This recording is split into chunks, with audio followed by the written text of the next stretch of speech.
Assalamualaikum warahmatullahi wabarakatuh. Uh, apa khabar semua? Baik.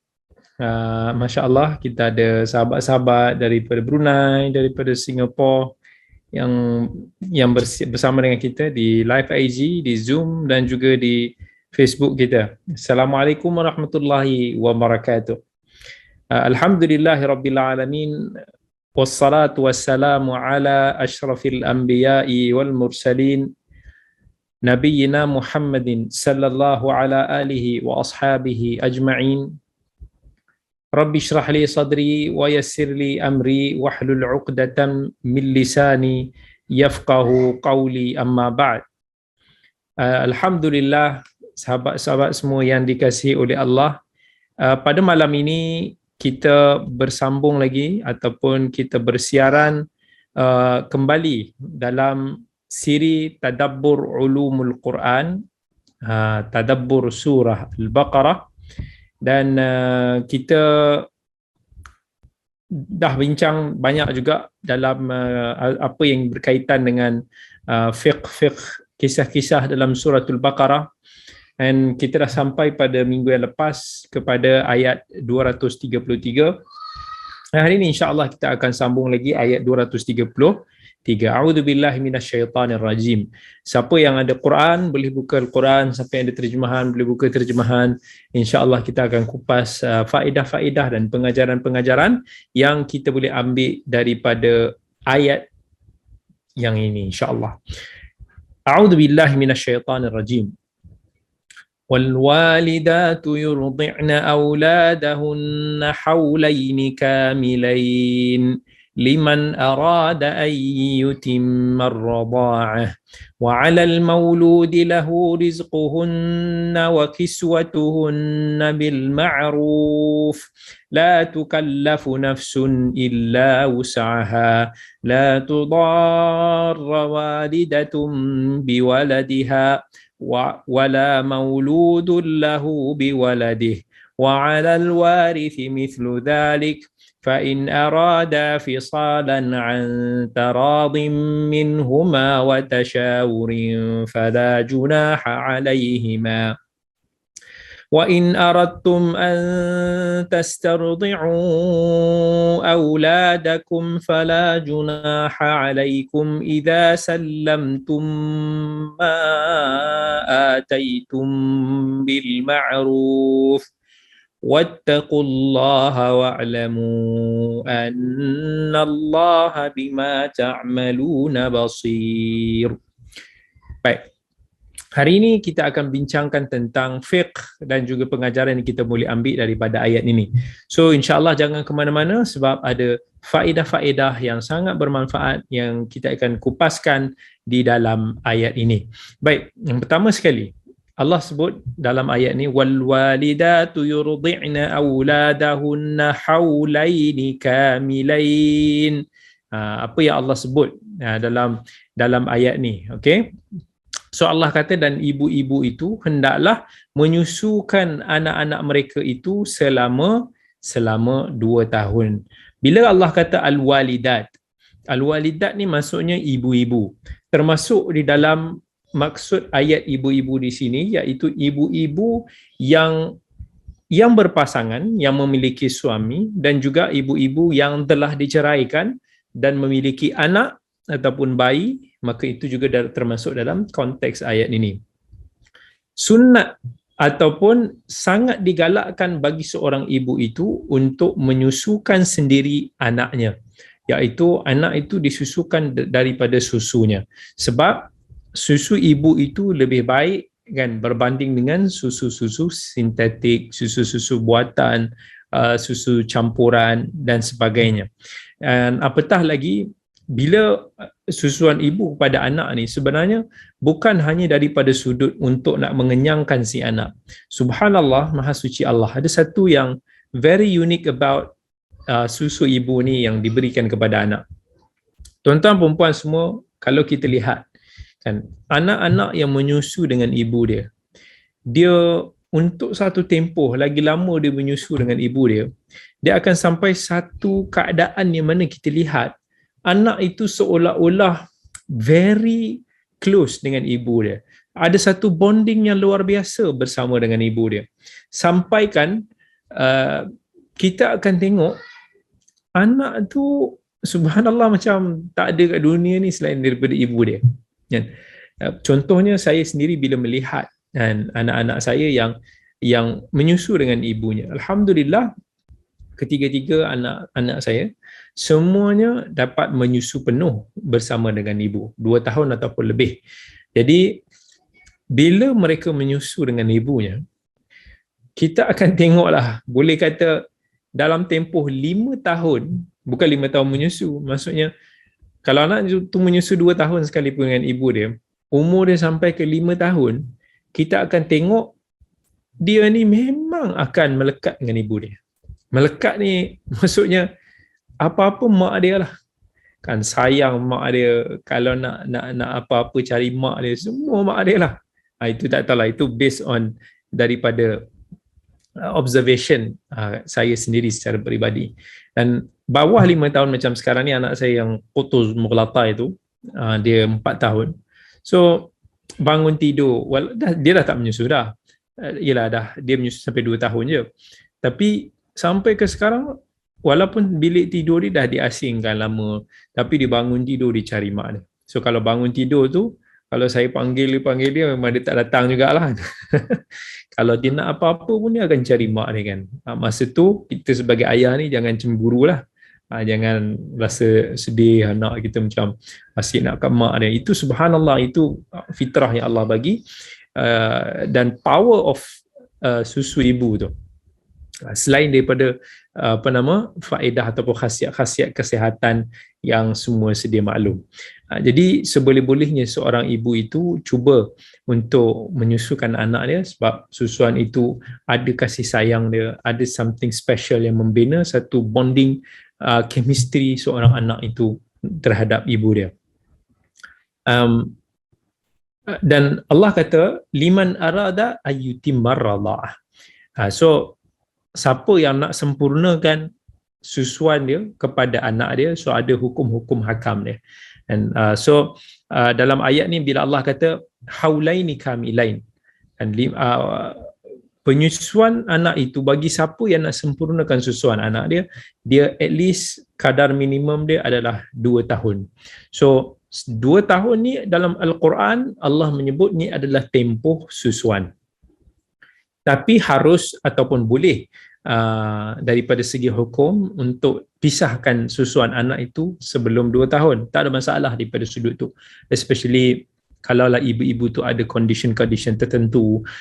Seboleh-bolehnya cuba untuk biar ada susuan ibu tu. So kaedah sekarang ni kadang-kadang bila ibu bekerja, ada yang perah susu dia, ada yang simpan dalam peti ais, ada yang buat stok dan sebagainya untuk nak memudahkan si anak itu dapat susuan ibu.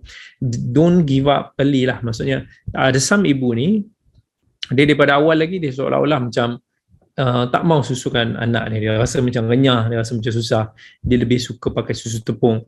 Tapi kalaulah katakan anak itu ada certain isu kesihatan dan sebagainya, tak ada masalah. Tapi seboleh-bolehnya ibu ni cubalah sedaya upaya untuk susukan anak itu sendiri, sebab kesan dia tu akan jangka masa yang panjang. Dan subhanallah, dia akan something yang susah nak describe lah daripada sudut tu. Dalam tempoh itu, bagi seorang ayah ataupun ibu itu, dia kalaulah lepas daripada 2 tahun itu, dia dah tak jadi satu kemestian. Right? So ayat ini juga menunjukkan bahawa tempoh penyusuan yang boleh mendatangkan hukum mahram kepada seseorang anak itu, yang panggil anak susuan, adik-beradik susuan ini, berlaku dalam tempoh 2 tahun. So siapa yang sempat menyusu dalam tempoh 2 tahun itu, mengikut syarat-syarat yang tertentu, maka dia boleh dianggap sebagai mahram nasab. Dia bukan mahram nasab, mahram susuan. Baik. So yang ini kita akan discuss sikit daripada sudut fiqah tentang aspek penyusuan anak. So penyusuan anak ini adalah secara fiqhnya adalah satu proses yang anak itu dia minum susu ibu itu. Sama ada secara langsung, maksudnya secara langsung tu daripada payudara ibu dia, ataupun daripada wasilah, ataupun katakan ada botol susu dan seumpamanya. Okay, so syarat minum ni dia ada beberapa syarat dia. Tapi sebelum itu kita masuk kepada dalil pensyariatan hukum sesuan ni. Daripada segi syarat, daripada segi agama kita, hukum bagi seorang wanita itu untuk menyusukan bayi yang bukan anak dia harus. Kita nak susukan anak saudara kita, nak susukan anak-anak sahabat kita, boleh. Dan benda ini dari segi tradisi Islam, dia dah berlangsung sebelum kedatangan Islam lagi. Zaman Arab Jahiliyah dulu pun, kita pun dah dengar kan kisah-kisah yang mana banyak daripada family-family yang berada di bandar, mereka akan hantar anak mereka untuk menyusu dengan ibu-ibu tumpang, ibu-ibu susuan yang dicari ataupun dilantik daripada luar bandar. Mereka yang hidup di padang pasir lah, istilah kita di kampung-kampung. Sebab bagi mereka dulu, mereka nak anak mereka itu membesar dalam suasana yang bersih, udara yang lebih bersih, yang tidak havoc dan jauh daripada isu-isu yang kita tahu di bandar-bandar ni wujud dah.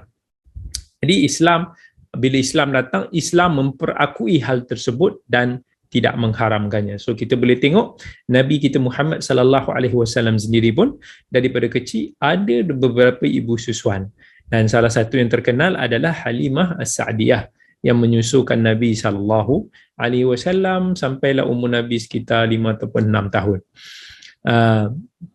Sebab dalam setengah keadaan penyusuan ibu ni penting dan mempunyai keperluan tertentu. Contohnya, ibu kepada bayi itu meninggal dunia, so dia tak dapat nak susukan anak dia, ataupun dia ada setengah penyakit yang tak boleh membuatkan anak itu menghampiri dia ataupun minum air susu daripada dia. So dalam keadaan ini boleh dicari ibu susuan yang lain demi kelangsungan anak tersebut, demi faedah ataupun khasiat untuk anak tersebut. So kat sinilah Allah sebut dalam surah At-Talaq, wa in ta'asartum fasaturdi'u lahu ukhra.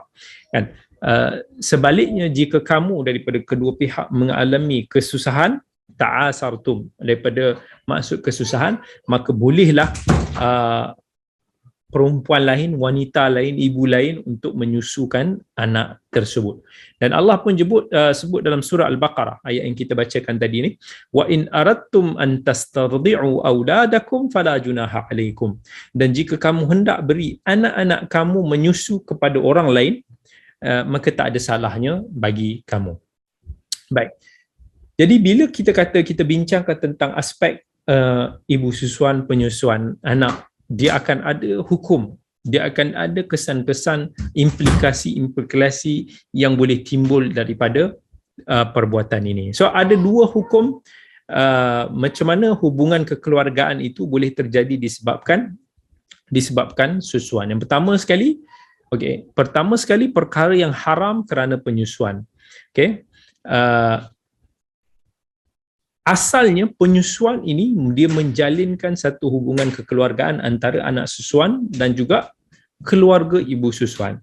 Dan benda ni ada implikasi lah, dia jadi mahram.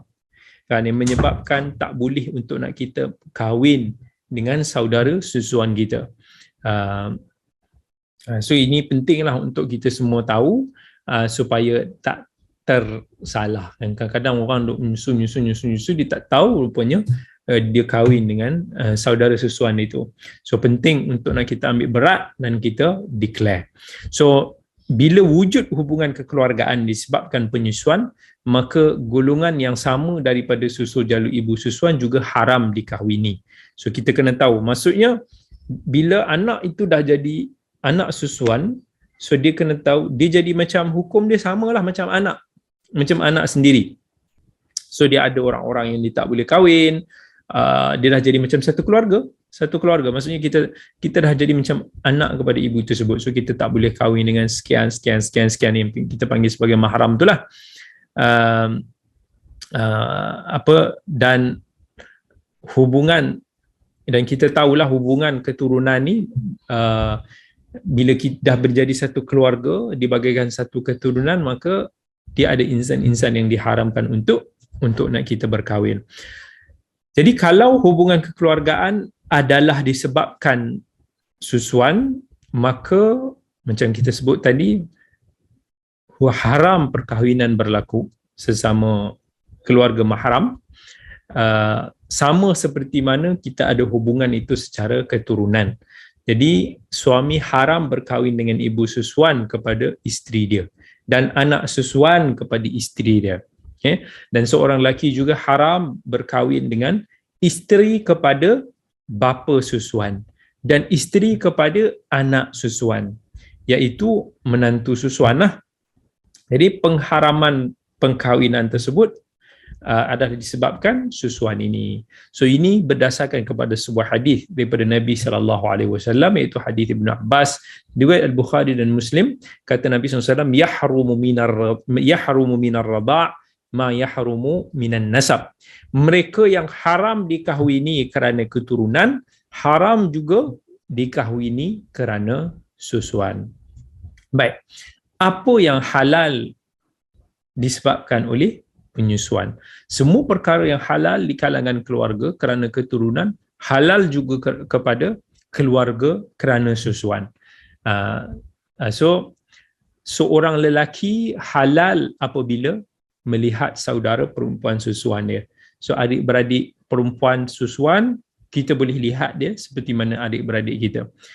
So dia mendatangkan implikasi daripada sudut kita nak bersendirian dengan adik-beradik kita ataupun nak bermusafir dengan mereka, adik-beradik susuan ni, seperti mana adik-beradik juga yang lain ataupun seperti mana keluarga kita yang lain. Tapi hukum ini tidaklah bermakna seorang lelaki itu dia harus melihat saudara perempuan susuannya dengan berahilah. Maksudnya janganlah lebih-lebih macam mana. Maksudnya boundary itu macam adik-beradik kita lah.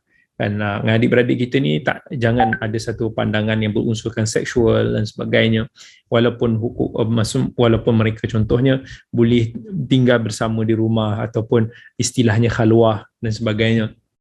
Begitu juga dengan perempuan. Ini hukum biasa. So benda ni haram untuk bukan keluarga dan juga kepada keluarga susuan sendiri.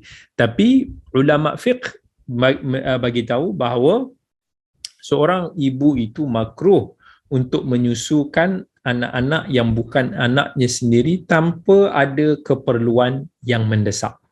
Begitu juga makruh bagi seorang lelaki dan perempuan susuan untuk bergaul bebas sesama mereka.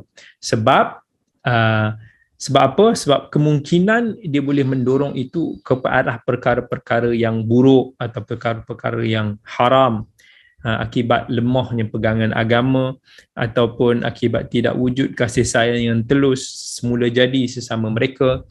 So ini sebahagian ulama kata makruh lah, means jangan suka-suka untuk nak susukan anak itu, menjadikan dia sebagai anak susuan kalau tak ada keperluan. Keperluan ni contohnya macam tadi kita kalau kata ada isu kesihatan pada ibu, dia perlu kepada susuan orang lain, tak ada masalah. Ataupun dalam kes contohnya anak itu menjadi anak angkat kita, kan, kita ambil anak itu daripada kecil,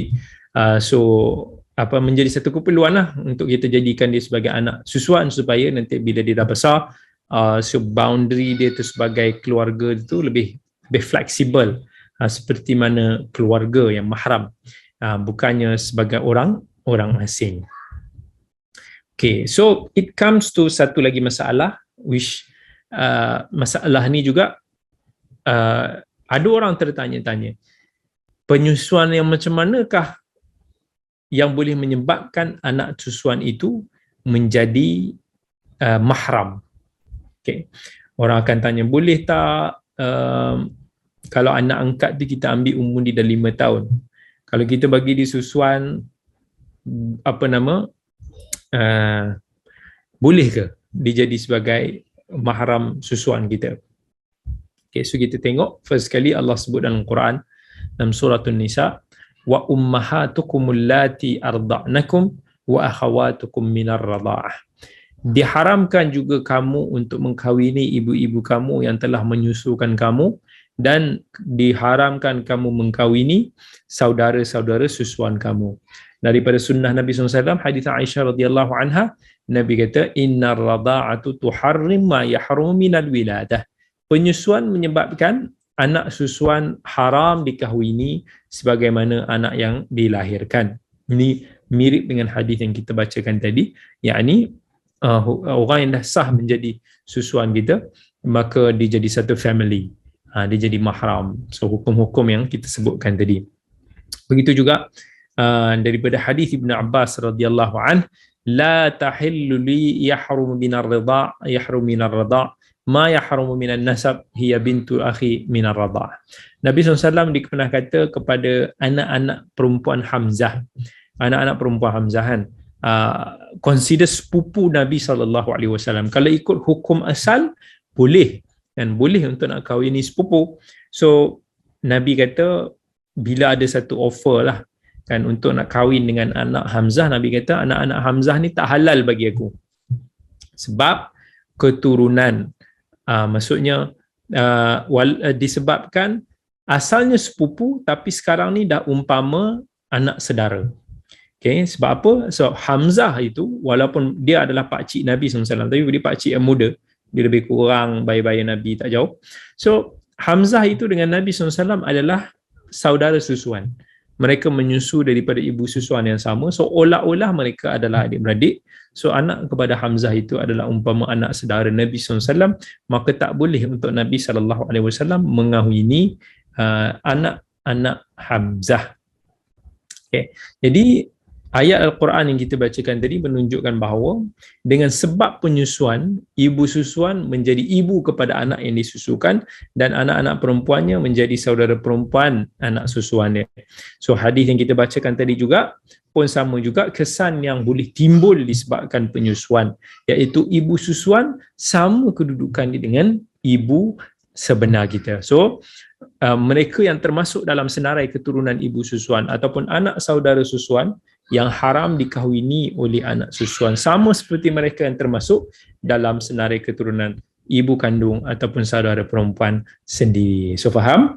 So maksudnya hukum susuan ni sama dengan mahram yang ada di dalam keluarga kita. Okay, so kita nak bincangkan tentang syarat yang boleh menyebabkan seorang itu menjadi anak susuan yang sah, yang mahram, yang akibatnya tak boleh nak dikahwini, dan aspek-aspek hukum hakam yang lain. Okay.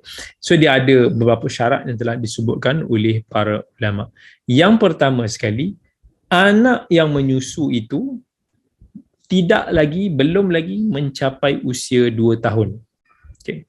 Kalau usianya dah lebih daripada 2 tahun, maka penyusuan dia itu tidak menjadikannya sebagai mahram, tidak menjadikannya sebagai ahli keluarga bagi ibu yang menyusukan dia.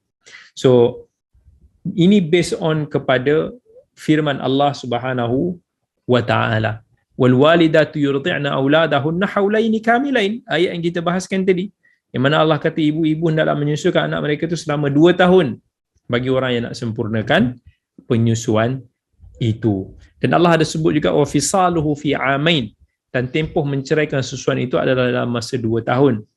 Even dalam hadis Nabi kata la radha'a illa ma kana fil haulain. Penyusuan adalah dalam lingkungan umur 2 tahun. Ada yang tanya macam mana, berapa kali, berapa banyak susuan tu dan sebagainya. Yang itu insya-Allah kita akan sebutkan sebentar lagi.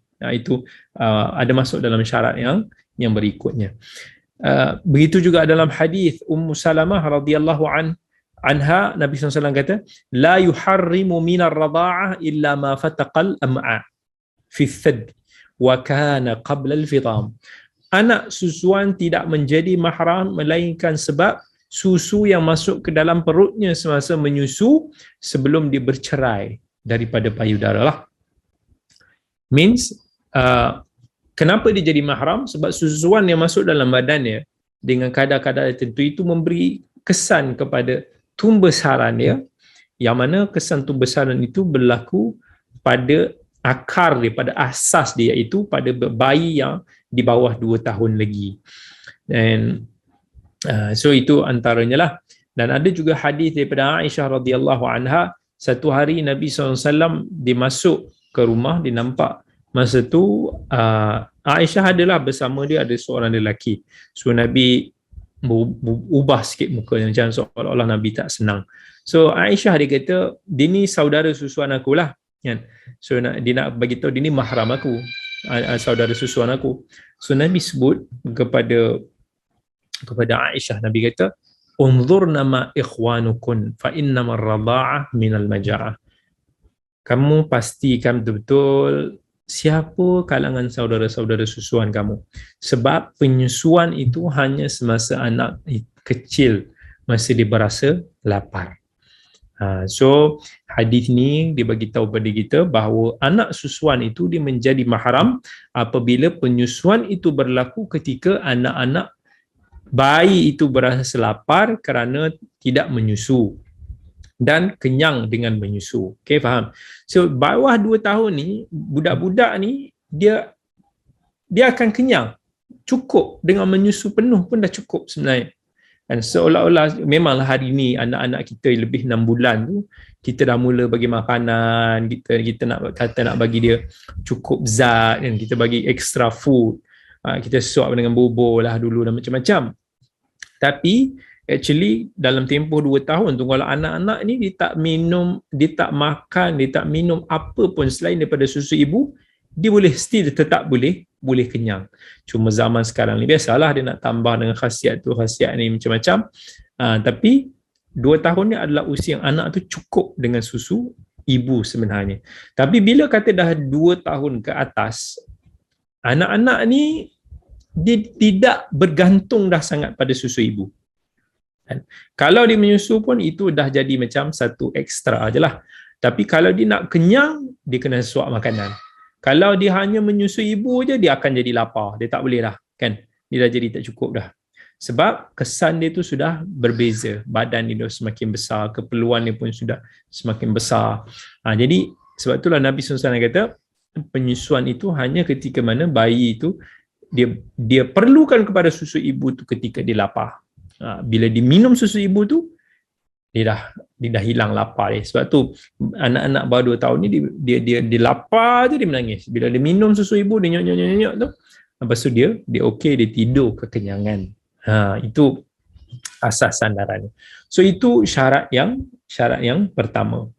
Syarat yang kedua adalah anak-anak itu mesti disusukan kenyang sebanyak 5 kali. Okay? Mesti disusukan kenyang sebanyak 5 kali. Dan 5 kali itu adalah 5 kali yang berasingan. Of course, ada perbincangan daripada kalangan ulama daripada sudut nak kata 5 kali itu macam mana? Adakah dengan dia nyot, lepas tu dia lepas, tu dia kira sekali? Ataupun maksud dia adalah dia nyot yang betul-betul dia kenyang, yang maksudnya dia dah lepas lah, habis dah. Maksudnya dia dah boleh tidur, ataupun dia dah buat hal dia sendiri, bayi tu. So yang sahih adalah 5 kali itu adalah 5 kali yang kenyang. Bila dia minum, tak kisahlah, ikut kadar lah, dia pulang pada bayi lah, dia minum berapa banyak. Tapi sekali dia minum, mungkin dia lepas, tapi dia minum balik. Dia lepas nyotnya, dia nyot balik, sampai dia dah tak mau lah. Dia dah lepas. Normal bayi-bayi kecil ni bila dia dah kenyang tu dia tidur lah. Tapi ada yang kadang-kadang dia dah lepas tu dia buka mata, dia pandang kiri kanan, dia dah buat, dia dah okey lah. So itu dikira 1 kali. Okay, bukan nyot lepas dikira sekali. Tak. Dia kena tengok keadaan kenyang dia tu. Itu syarat dia. Okay. So dia akan different. Bila dia dah kenyang, dia dah tidur ke, dia dah for certain period, lepas tu kita tengok dia dah mula macam resah balik kan, nak nangis balik, dia dah lapar balik. So dia nyot balik. So itu boleh dikira sebagai second time. Itu dia punya basic dia adalah berdasarkan kepada hadis Aisyah radhiyallahu anha. Nabi SAW kata, kana fima unzila minal Qur'ani 10 rada'atin ma'lumatin yuharrim.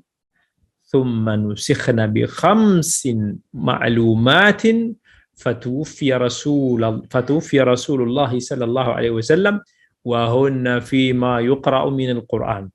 Ini kata Aisyah radhiyallahu anha. Kata Aisyah dalam hadis riwayat Muslim, asalnya ayat Quran yang diturunkan adalah 10 kali susuan yang tertentu yang menyebabkan anak susuan itu menjadi mahram. Asalnya kena menyusu 10 kali.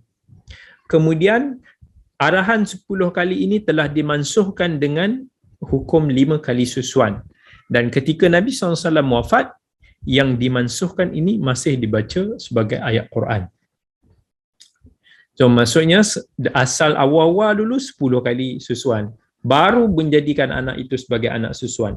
Tetapi kemudian hukum itu berubah, Allah mansuhkan 10 kali itu kepada 5 kali. So cukup untuk nak mempermudahkan konsep susuan ni, anak itu kenyang 5 kali, susuan 5 kali, sama ada berasingan ataupun dalam masa 1 hari, itu dikira sebagai memenuhi syarat. So hadis ini mengatakan bahawa pemansuhan itu berlaku kemudian ketika baginda sallallahu alaihi wasallam wafat. Sebahagian orang ramai masih lagi baca ianya sebagai Al-Quran sebab berita pemansuhan itu belum lagi sampai kepada mereka. Dalam hadis riwayat Muslim yang lain daripada Ummul Fadl, dia kata la tuharrimur rad'ah aw rad'atan awil massah awil massatan. Tidak cukup untuk menjadi mahram dengan sekali ataupun 2 kali susuan, ataupun sekali ataupun 2 kali massah ni dengan nyonyot tu lah. Itu dia punya istilah dia. So mesti kenyang. Kali itu adalah, kita konteks bayi ni adalah bila mana dia kenyang. So dalam permasalahan ini, para ulama dia ada pelbagai pandangan. Rumusannya ada, kita boleh simpelkan dia kepada 3 pandangan. Yang pertama, pandangan daripada Abu Hanifah dan juga Imam Malik. Walaupun sedikit sahaja susuan yang disusukan kepada bayi tersebut, maka bayi tersebut telah menjadi susuan meskipun hanya sekali atau 2 kali hisapan. Maksudnya, ibu kalau anak itu dia minum sesak je pun, cop dia dah lepas. Tak kenyang pun, itu dah dikira sekali. Baik. So dia kata ini bersandarkan kepada firman Allah Subhanahu Wa Taala, wa ummahatukum allati arda'nakum, dan ibu-ibu kamu yang telah menyusukan kamu. So ayat itu berkaitan dengan pengharaman melalui penyusuan tanpa disebutkan bilangan ataupun kadar penentuan yang tertentu. Sedangkan Rasulullah SAW juga katanya dalam hadis riwayat Nasa'i sebut, yahrumu minar radha'ah ma yahrumu minan nasab. Diharamkan daripada susuan itu apa-apa yang diharamkan daripada nasab. Okey. Pendapat yang kedua. Ini adalah pandangan yang dinukil daripada Al-Imam Syafi'i rahmatullahi alaih dan juga Al-Imam Ahmad rahmatullahi alaih, bahawa kadar penyusuan yang boleh menjadikan anak susuan adalah sebanyak 5 kali susuan yang mengenyangkan. Ini apa yang telah kita sebutkan sebentar tadi. Dan ini berdasarkan kepada hadis Aisyah yang kita kata kemudian dimansuhkan 10 kali susuan menjadi 5 susuan. Pendapat yang ketiga adalah pandangan daripada Al-Imam Dawud Al-Zahiri dan juga Abu Thawr dan lain-lain, sebahagian fuqaha yang lain, yang mana dia kata kadar penyusuan yang menjadikan seorang itu sebagai anak susuan adalah sebanyak 3 kali. Tadi kita kata 5 kali, ni dia kata 3 kali. So dia ambil hadis yang lain, dia kata la tuharrimul imlajah wal imlajatan. Susu 1 ataupun 2 hisapan itu tidak menjadikannya sebagai mahram. So dia ambil 3. Itu kata mereka. Tapi bila mana kita melihat pandangan-pandangan, pendapat-pendapat di atas, kita cenderung untuk nak kata bahawa anak susuan ni kita ambil pandangan mazhab Al-Imam Syafi'i rahmatullahi alaih berdasarkan kepada hadis yang sahih tersebut. So itu adalah yang lebih utama. Okay? So ada juga dalam kes, contohnya anak saya, ada beberapa anak saya yang dia disusukan oleh ibu, kita kata apa, ibu saudaranya lah, kakak ipar saya yang ada menyusukan anak sulung saya ni dengan cukuplah 5 kali kenyang, susuan begitu dan sebagainya. So dia dah jadi hukum dengan adik-beradik ataupun sepupu dia, anak saya perempuan, so dengan sepupu dia yang lelaki tu dah kira macam adik-beradik. Okay. So kita ada beberapa hukum hakam lagi yang kita nak cerita, nak sentuh tentang penyusuan. Okay. Sama orang tertanya, bolehkah wanita muslimah menyusukan anak yang bukan Islam? Kat sini para ulama, antaranya Syekh Saleh Al-Munajjid, masa ditanyakan soalan tersebut, dia kata harus hukum dia, dan tak disyariatkan agama tertentu, dan tak ada dalam agama ni nak kata hukum penyusuan ni boleh jadi mahram dan sebagainya, hanya terhad kepada Muslim sahaja. Tak. So ini juga satu pandangan yang kuat, of course, sebab asal kepada hukum penyusuan itu adalah harus, sebab tak ada dalil yang menspesifikkan penyusuan itu hanya kepada Muslim. So dibolehkan untuk wanita bukan Islam menyusukan bayi yang Muslim, begitu juga ibu yang Muslimah menyusukan anak yang bukan Islam jika ada keperluan yang tertentu. Ini termasuk dalam bab ihsan sesama manusia. Dan dalam hadis Nabi SAW kata, fi kulli kabidin ratbatil ajr, pada setiap hati yang basah, makhluk yang menyamun, pada setiap makhluk yang menyamun tu kita boleh buat pahala. Dan even bayi yang kecil, even apa sahaja sekalipun, itu adalah termasuk dalam bab muamalah, bab interaksi kita dengan manusia, bab saling membantu dan sebagainya.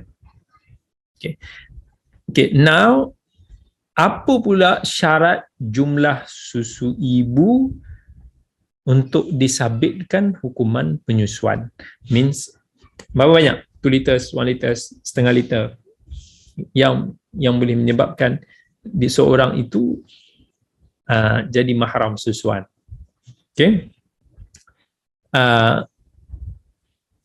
Dia asal lah susu, sifat asal susu ni semua kita tahulah.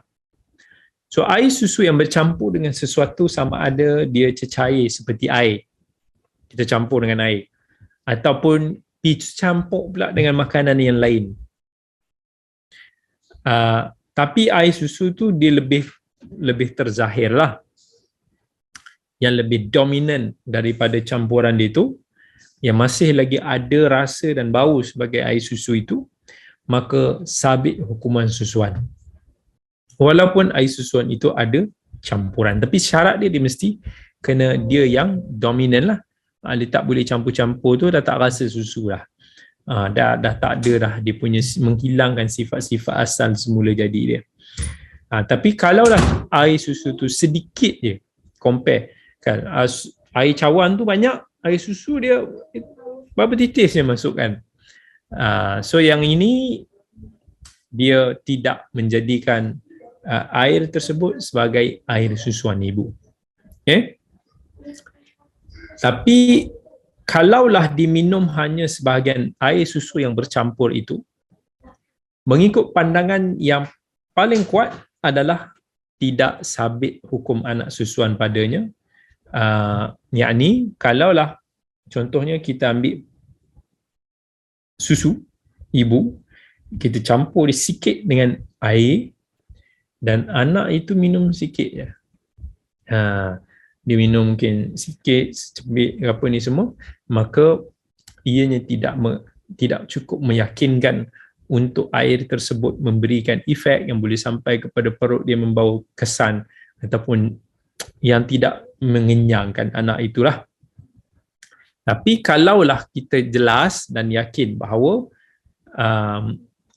dia minum banyak daripada kadar itu, maka itu dianggap sebagai sabitlah minuman susu tersebut. Okey, ada yang tanya, boleh tak seorang nenek disusukan cucu, ataupun seorang kakak tu dia susukan adik dia. Boleh.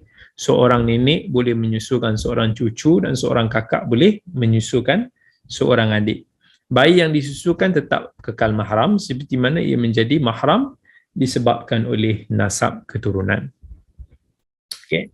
Then masuk kepada hukum hakam fiqh semasa. Sekarang ni kita dengar tentang adalah penubuhan bank susuan. So macam-macam pandangan lah dalam bab ini. Even dalam perbincangan mufti wilayah sebelum ni pun ada menyebut tentang aspek ni. Pandangan ada ulama-ulama kontemporari pun ada bagi pandangan. Dr. Wabah Zuhaili ada sebut. Dalam Majma' Fiqh Islami sendiri pun ada menyebutkan tentang perkara ini. So dia adalah ulama-ulama mengharamkan ataupun melarang, menegah daripada penubuhan bank ini disebabkan dia boleh menyebabkan, senang cerita, kecelaruan. Sebab dia memberi efek kepada nasab, so dia boleh menyebabkan implikasi yang mengelirukan daripada itu. So daripada sudut muzakarah fatwa kebangsaan kita yang pernah membincangkan tentang bab ini pada tahun 2011, so mengeluarkan tentang hukum penubuhan bank susu. So mereka kata based on taklim penjelasan pakar, hujah-hujah yang dikemukakan, mengambil kira daripada maqasid syariah yang menjaga keturunan. Itu penting. So apa-apa tindakan yang boleh memberikan impak negatif kepada keturunan ataupun nasab ini yang boleh mengkucar kasihkan bab ini akan ditegah. So dalam muzakarah fatwa kebangsaan dia berkata hukum penubuhan bank susu adalah amat berkait rapat dengan syarat-syarat pengharaman di atas sebab susuan, di mana bayi-bayi yang menyusu dengan seorang wanita atau lebih daripada seorang wanita akan menjadi adik-beradik susuan dan perkahwinan antara mereka akan jadi haram. So itu antara syarat dia. Dan akhir sekali rumusan mereka kata, memandangkan penubuhan bank susu itu boleh mengakibatkan percampuran nasab dan membawa umat Islam terjebak dalam keraguan dan perkara yang haram, dan keperluan penubuhannya juga tidak dikategorikan sebagai darurat sehingga mengancam maslahat awam. Tak adalah darurat ataupun bukanlah sampai boleh havoc dunia, menimbulkan isu masalah kematian dan sebagainya. It's not really very core things. So muzakarah fatwa kebangsaan bersetuju bahawa penubuhan bank susu adalah tidak diharuskan. So itulah. Tetapi pada masa yang sama harus bagi ibu-ibu untuk menderma susu ibu secara sukarela kepada bayi-bayi yang memerlukan, dan keluarga bayi serta penderma kena kenal, kena declare, supaya mereka tahu mereka satu hari nanti tak bolehlah nak kahwin sesama sendiri dan seumpamanya lah. Tapi ada juga mereka sertakan kalau perlu, maksudnya penubuhan bank susu ni diharamkan based on illah tu lah, takut perkara-perkara yang tak diingin itu jadi bercelaru lah daripada sudut keturunan. But if perlu satu masa kelak ataupun wajar untuk ditubuhkan, andainya ada satu keperluan yang mendesak, maka kena raikan syarat-syarat berikut. Yang pertama, susu itu diberikan kepada anak-anak oleh seorang wanita aja dan tidak bercampur aduk, supaya apa? Tak bercampur nasab apabila dia memberikan susu lebih daripada 5 kali yang mengenyangkan. So itu dia punya guideline yang pertama. Guideline yang kedua, hendaklah pihak pengurusan bank susu itu mengeluarkan sijil ibu susuan supaya diketahui siapa ibu susuan dan saudara-saudara susuannya. So ini juga antara pandangan daripada Dr. Wahbah Az-Zuhaili. Okay. So ini antara beberapa aspek yang berkaitan dengan hukum hakam susuan. Alright. Now, kita pergi kepada ayat yang seterusnya. Allah kata, wa'alal mauludi lahu. Bagi seorang ayah itu, wa'alal mauludi lahu rizquhunna wa kiswatuhunna bil ma'ruf. Okay? Sebab Allah nak kata mestilah kena jaga rezeki nafkah-nafkah ibu, jaga nafkah-nafkah anak.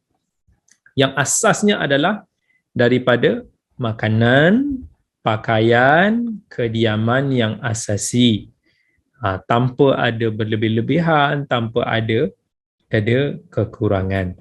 So, kita bincang lagi satu masalah fiqh daripada sudut kewajipan nafkah yang perlu diberikan kepada anak. Belum lagi kita nak bincangkan tentang kewajipan nafkah seorang suami itu yang perlu diberikan kepada isterinya. Tapi since kita tengah bincangkan ini tentang anak, so kita sentuh tentang nafkah terhadap anak itu. Baik.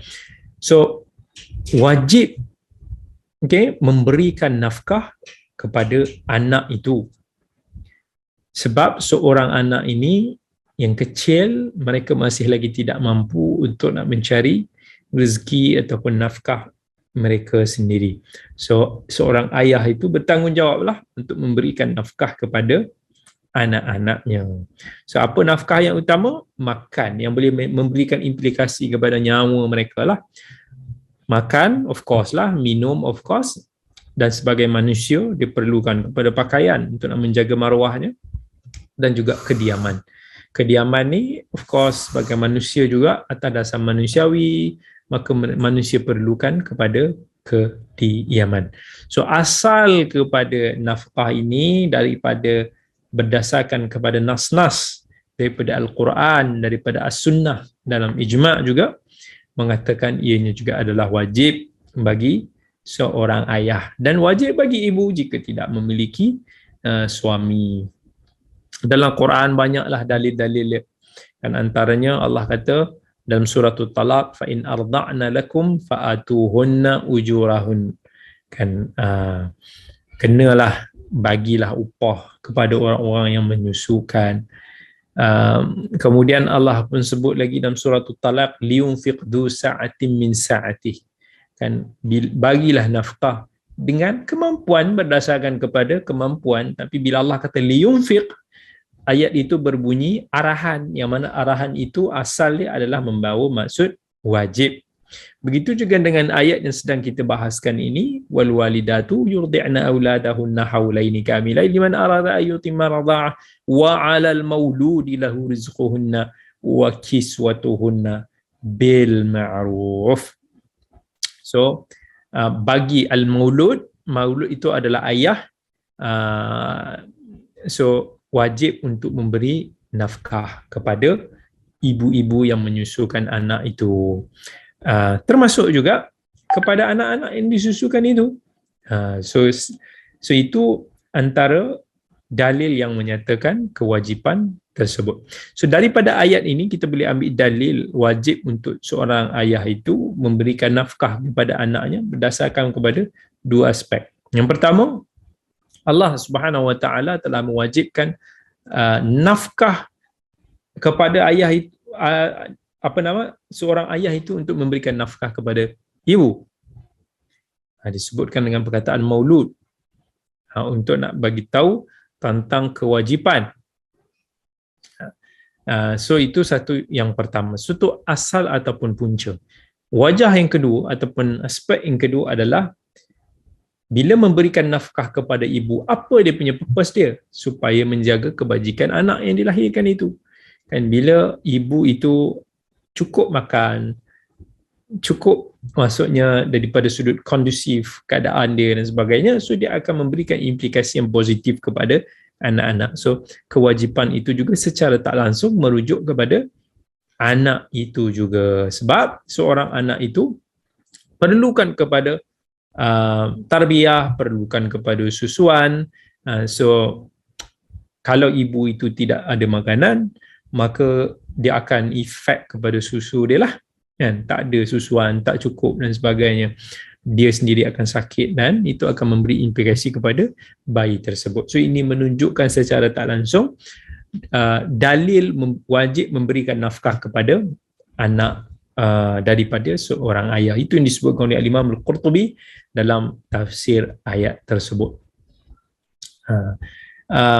Dan kalau kita merujuk kepada sunnah ataupun hadis-hadis Nabi SAW pun sama juga. Contohnya dalam hadis Hind, yang kita selalu orang Melayu ni panggil sebagai Hindun binti Utbah, dia komplain kat Nabi SAW. Dia kata suami dia Abu Sufyan ni, walaupun dia kaya raya, dia ketua, dia orang Quraisy lah, Perdana Menteri orang Quraisy, jutawan milawan, tapi dia kata Abu Sufyan ni tak bagi dia nafkah, tak bagi anak-anak dia nafkah.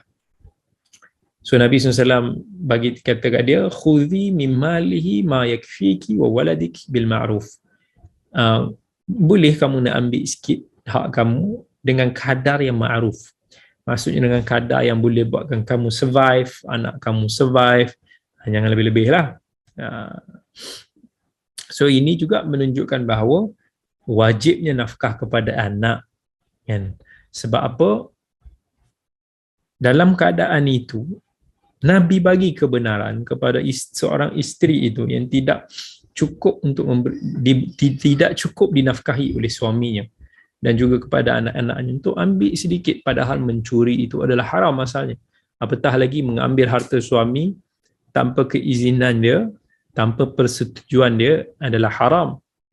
Tetapi dalam kes memang tak cukup, memang dalam keadaan yang mudarat, kan? So boleh dengan kadar untuk at least anak dia boleh makan, untuk dia boleh makan, nak ambil, janganlah pergi ambil lebih-lebih pula, yang melebihi daripada keperluan, yang sampai kepada tahap kehendak, itu tak boleh lah. Dan ijma' para ulama yang dinukilkan oleh Ibnul Mundhir mengatakan bahawa semua para ulama bersepakat, berijma' bahawa tak kiralah asalnya adalah suami ataupun bapa, ibu juga boleh jadi wajib sekiranya dia tak ada suami untuk menafkahi anak. Bila kita bincangkan daripada sudut agama, biasanya kita akan cari dalil daripada Quran, daripada sunnah, daripada ijma' dan juga daripada dalil aqal. Aqal ni termasuk qiyas dan sebagainya lah. So anak ini daripada sudut logikanya adalah sebahagian daripada kita. Sebagaimana kita wajib menafkahi diri kita dengan keperluan-keperluan, dengan makanan, pakaian, kediaman dan sebagainya, maka apa yang datang daripada kita itu, anak-anak kita juga wajib untuk dinafkahi. Okay? Dan antara seorang ibu bapa itu dengan anaknya satu hubungan kekerabatan yang wajib disambungkan hubungan dia, bukan dipisahkan ataupun diputuskan. Ini ijma'. Bila tidak memberikan nafkah asasi yang cukup, anak itu boleh sakit, boleh mati dan sebagainya, itu dia dah kira sebagai memutuskan hubungan antara kekerabatan ibu ayah dan juga anak-anaknya. So ini adalah haram. Maka secara logiknya mestilah seorang bapa ataupun seorang ibu itu menafkahi anaknya, memastikan supaya anaknya insya-Allah boleh hidup dengan baik. Okay. Here it comes to masalah yang kedua. Yang ini hari ini kita duk bincang pasal fiqh, fiqh susuan, fiqh nafkah. Okay. Syarat untuk wajib kita menafkahi anak. Macam mana kita nak kena nafkah anak? Adakah anak kita sampai ke dia dah tua pun kita kena nafkah dia? Ataupun kat mana limit kita menafkahi anak itu? Okay. So adalah kriteria, ada syarat-syarat. Yang pertama sekali, kalau anak itu fakir, kalau anak itu tak ada harta, tak ada punca rezeki, kan, maka sebagai ayah ataupun ibu dan kita pula mampu, kita wajiblah untuk memberi nafkah kepada dia atas dasar kekeluargaan. Dan bila kita kata fakir ni, kalau dia dah besar, dia fakir pun, kita kena bantulah. Bila dia kecil, dia kira fakir juga, sebab dia sendiri budak kan, dia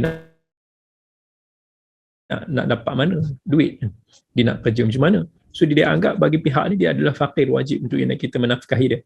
Kalau dia dah besar, kita tengok, kalau dia dah kuat, dia dah boleh mencari hartanya sendiri, dah bebas lah daripada tanggungjawab seorang ibu dan ayah. Andai kata dia jatuh muflis, dia dalam keadaan yang tertentu, teruk ke apa dan sebagainya, sebagai ibu dan ayah, kita kena tolonglah, kan, atas dasar kekeluargaan, atas dasar kekerabatan kita. Tetapi bila kita cakap tentang nafkah isteri, wajib. Seorang suami itu wajib untuk nafkah kepada isteri dia. Tak kira lah sama ada isteri itu kaya ataupun susah. Nafkah itu bukan disebabkan keperluan, tetapi status isteri menjadikan seorang itu isteri kita, mewajibkan kita sebagai suami untuk menafkahi dia. Di situ tanggungjawab kita. So kita berkahwin dengan isteri kita dengan satu ikatan yang mengambil isteri kita itu sebagai tanggungjawab kita. Walaupun dia kaya, walaupun dia memang berharta, tapi dia bukan sebab tu, tapi sebab dia isteri, dan ar-rijalu qawwamuna 'ala nisa. Allah kata dalam Quran, seorang suami lelaki itu adalah qawwam, pemimpin kepada wanita. Tak kira lah perempuan itu menteri ke, perempuan isteri dia tu dia punya lebih kaya daripada dia ke. But dalam kekeluargaan, suami adalah pemimpin bagi isteri. Jadi suami bertanggungjawab kepada isterinya, termasuk nafkah. Bagi sikit tak apa. Mungkin isteri itu tak perlu pada kita punya nafkah pun. It's not about that. Tapi it's about responsibility. Right? So kena jelas. So kat situlah kita tengok ada setengah orang yang dia dah berkahwin, dia nak berkahwin, anak-anak yang belajar-belajar ni kadang-kadang dia nak kahwin cepat. Dan tapi bila nak kahwin cepat, dia tak fikir yang dia sebenarnya nak ambil tanggungjawab isteri dia tu daripada mak ayah dia. Bila kita agree untuk kahwin dengan seorang wanita, perempuan, maksudnya kita dah agree untuk nak mengambil tanggungjawab tu daripada mak ayah dia. Ada saya jumpa pelajar-pelajar yang dia nak kahwin dekat universiti kan. Dia nak kahwin. Lepas dia kahwin tu, tinggalkan anak dia tu ataupun isteri dia tu kat rumah mak ayah dia tu. Maksudnya, dia kahwin ni niat dia nak sekadar halalkan hubungan seksual je. Tapi, mak ayah dia juga yang kena tanggung isteri dia lah. Yang ini tak betul. Yang ini tidak tepat. Kan, bukan kata tak boleh, tapi tidak tepat.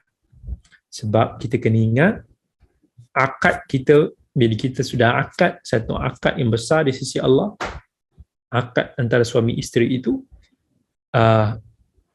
bila kita terima, kita pegang tangan ayah dia, wali dia kan, isteri kita, wali dia, ayah dia, kita pegang dia, salam dengan dia, aku terima.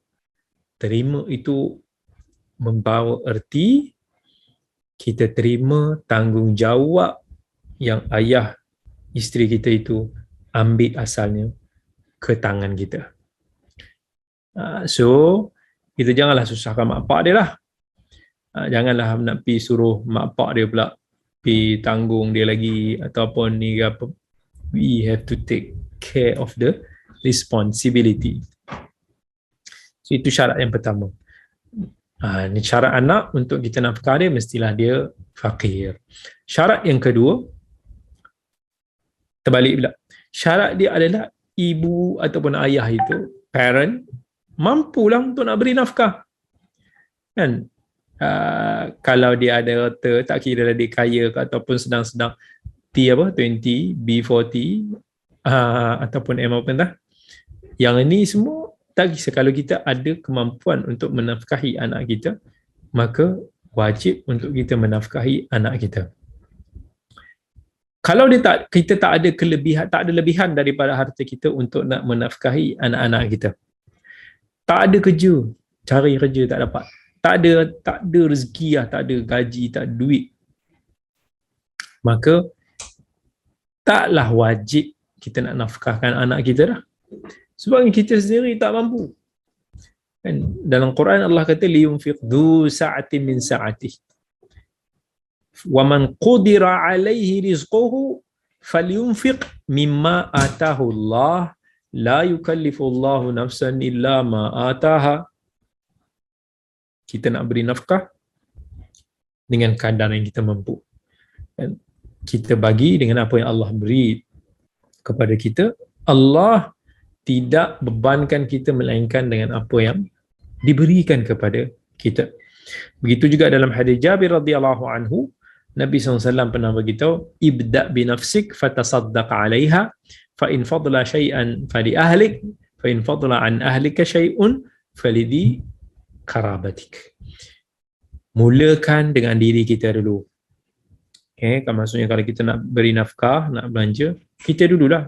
Sama macam kita naik kapal terbang, para mugara dia kata, kalau lah corong itu turun, maka sarung kepada diri kita dulu dan kemudian kita baru bantu orang yang ada di sekeliling kita. Kalau ada lebihan, for the family. Kalau ada lebihan lagi, barulah kepada kaum kerabat kita yang lain. Tapi kalau lah parent tu memang tak mampu, janganlah biarkan anak terkuntang-kanting, tak tahu kepada siapa nak berpaut, kan? Minta, carilah kepada orang-orang yang boleh bantu. Carilah Baitul Mal, carilah mungkin sahabat-sahabat yang boleh membantu kat situ. So jangan kita abaikan mereka yang di bawah tanggungjawab. Jangan lari daripada tanggungjawab kita. Kata Nabi SAW, kafa bil mar'i ithman ayyadhi'a man yaqut. Cukuplah bagi seorang itu berdosa dengan mensia-siakan orang-orang yang di bawah tanggungan dia. So itu antara apa ayat yang kita nak bincangkan pada hari ini. Baik, so insya-Allah kita akan sambung lagi perbahasan kita pada minggu yang akan datang, insya-Allah. Alright. Kita tengok jam, ada soalan-soalan yang orang tanya kepada kita.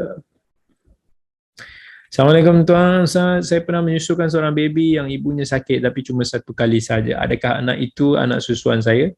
Saya pun tak ingat baby yang mana satu. Tak dikira sebagai susuan sebab satu kali. Tadi kita kata kena 5 kali susuan, kenyang. Baik. Salam Ustaz, nak tanya kenapa umat Islam dilarang ucap RIP, rest in peace kepada orang bukan Islam? Adakah memang dilarang walaupun tak ada niat untuk doakan si mati? Mungkinkah sesetengah hanya nak tunjuk perasaan simpati kepada si mati yang bukan Islam, minta pencerahan? Baik, saya pernah tulis tentang isu ini di Facebook beberapa tahun yang lepas. Isu kita mengucapkan kalimah rest in peace kepada orang bukan Islam yang mati. Baik, pertama kita kena tahu, Islam tidak menegah umatnya untuk mengucapkan kalimah takziah kepada si mati, termasuk kepada orang bukan Islam. Tak ada masalah untuk nak mengucapkan kalimah takziah. Contohnya, takziah daripada kami. Orang tahulah kalimah takziah ni satu kalimah yang kita ucapkan di atas musibah yang menimpa seseorang itu. Kebiasaannya di kalangan masyarakat kita merujuk kepada kematian. Dalam Islam, kalimah takziah yang dianjurkan untuk nak kita ucapkan adalah kita kata inna lillahi wa inna ilaihi raji'un. Kita semua adalah milik Allah dan kepadanya lah kita kembali. Dalam sebuah hadis Nabi SAW pernah ucapkan takziah kepada anaknya sendiri bila cucu Nabi SAW meninggal. Nabi kata inna lillahi ma a'ta. Allah adalah pemilik segala sesuatu yang diberikan kepada kita. Dan Allah mengambil pinjamannya lah daripada kita. Dan setiap daripada sesuatu itu adalah ada tempohnya yang tertentu. Bersabarlah dan harapkanlah pahala. So kalau kita nak ucapkan takziah dengan kata-kata yang bersabarlah, setiap sesuatu itu ada tempohnya, kan? Kepada Allah kita kembali, simpati daripada kami, tak ada masalah, no problem at all. Tetapi bila kita pilih kalimah-kalimah takziah yang bercanggah dengan akidah kita, yang ini of course dilarang. Contohnya bila diucapkan kalimah rest in peace, kan? Walaupun kalimah rest in peace ni saya ada tulis sebelum dia ada kaitan dengan sinonim dengan ajaran Kristian before long time ago, dan digunakan secara meluas. Nah, hari ni kita orang Islam pula nak ikut trend ataupun ucapan kalimah tersebut. Kenapa kita tak bagi? Kenapa tak boleh kita ucapkan rest in peace? Sebab rest in peace bermaksud kita doakan ataupun kita ucapkan semoga dia aman. Maksudnya kita doakan semoga dia aman, kan, di sana. Rest, dia dah mati. Masuk rest tu semoga dia mati dalam keadaan aman, dia aman, sejahtera, selamat di dalam kubur dia, di alam barzakh sana. Of course itu bercanggah dengan akidah kita.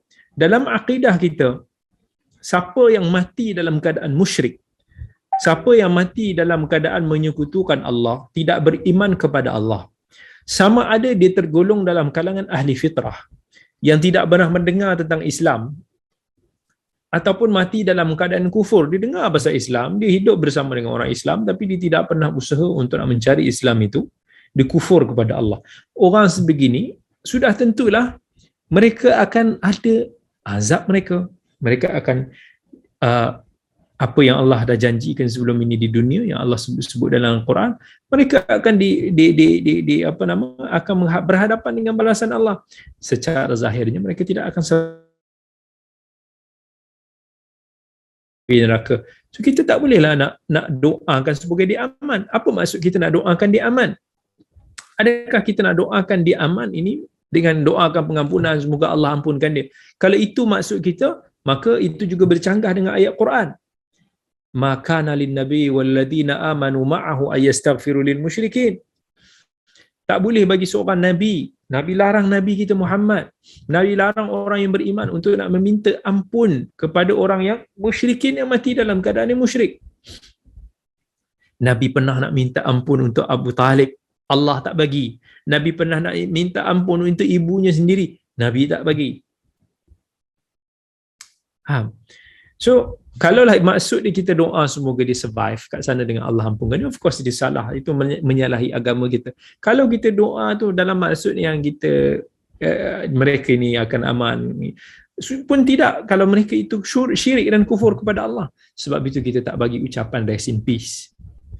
Tapi jangan salah faham. Tadi kita kata aduh tak boleh, maksudnya kita ni macam tak simpati. Ucapkanlah simpati itu dengan kata-kata lain, kata-kata yang tidak bercanggah dengan agama kita, kan?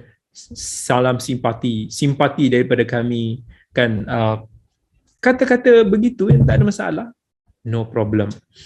So kena bezakanlah, janganlah pergi ikut trend-trend orang-orang bukan Islam yang boleh menjejaskan akidah kita. So kita kena faham dalam batu Islam, agama yang muhsin, yang menunjukkan sifat belas dan ihsannya, khususnya kepada orang-orang musyrik yang tidak memerangi kita. Dan la yanhaakumullah 'anil ladzina lam yuqatilunakum fid din walam yukhrijunakum min diyarikum an tabarruhum wa tuqsitu ilaihim. Allah tidak menghalang kamu kan untuk berbuat baik kepada orang-orang musyrikin yang tidak menghalau kamu daripada tanah air kamu, yang tidak memerangi kamu. Tak ada masalah untuk kita berbuat baik kepada mereka. Tetapi of course mengikut landasan agama itu sendiri. Jangan sampai mengorbankan akidah kita. Ada orang pada hari ini nak tunjukkan buat baik dia, simpati dia, ihsan dia kepada orang-orang musyrikin sampai kita korbankan prinsip akidah agama kita. Tak bolehlah macam tu. So, kita kena kekal dengan prinsip kita kena jaga akidah kita, kena tahu apa batasan yang Islam telah syariatkan. Islam agama yang muhsin. Tetapi ihsan itu mestilah berlandaskan kepada syariat agama Allah. So, conclusionnya, kalaulah orang itu baik, tidak memerangi Islam, tak apa nak ucapkan kalimah simpati, tapi janganlah ucapkan something yang bercanggah dengan akidah kita. Baik. Yes. Apa lagi soalan orang mai tanya ni? Saya menyusukan 4 orang anak, tak pernah pun sukat bilangan liter anak menyusu. How to measure? Masa saya kerja anak minum susu formula. Yang ni bolehlah sukat. Dia tak adalah bilangan liter, bilangan yang tertentu tu. Tapi basically adalah macam kita kata kadar kenyang bagi seorang anak itulah. So ada anak tu mungkin kadarnya dia cukup dengan 1 liter, setengah liter, mungkin 1/4 liter pun dia dah kenyang. Boleh jadi begitu. Kita ambil secara zahir. Tapi kalaulah kita hantar kepada orang lain untuk susukan daripada botol, contoh kita perah kat botol, kita bagi anak tu minum, kita pesan kepada penjaga kita itulah, please update to me. Kan dia susu ni make sure dia kenyang. So kalaulah penjaga susu tu dia yang jaga anak kita tu, dia kata okey, alhamdulillah hari ni puan dia dah menyusu 2 kali, dia dah nampak kenyang, okey, kita take note. And kita tak perlu betul ke? Kita dah bagi pesan, dia pun dah laksanakan tugas dia, kita bagi dia faham, dan kita ambil berdasarkan kepada zahir dia. Baik. Jadi terima kasih banyak saya ucapkan kepada semua sahabat, semua hadirin hadirat yang dikasihi oleh Allah. Terima kasih juga kepada Global Ihsan yang telah menganjurkan kuliah kita pada malam ini. Jazakumullahu khairan. Terima kasih banyak yang bersama kita pada malam ini. Aqulu qawli hadha wa astaghfirullahal azim li wa lakum. Wassalamualaikum warahmatullahi wabarakatuh. Moga bermanfaat semua. Jumpa lagi.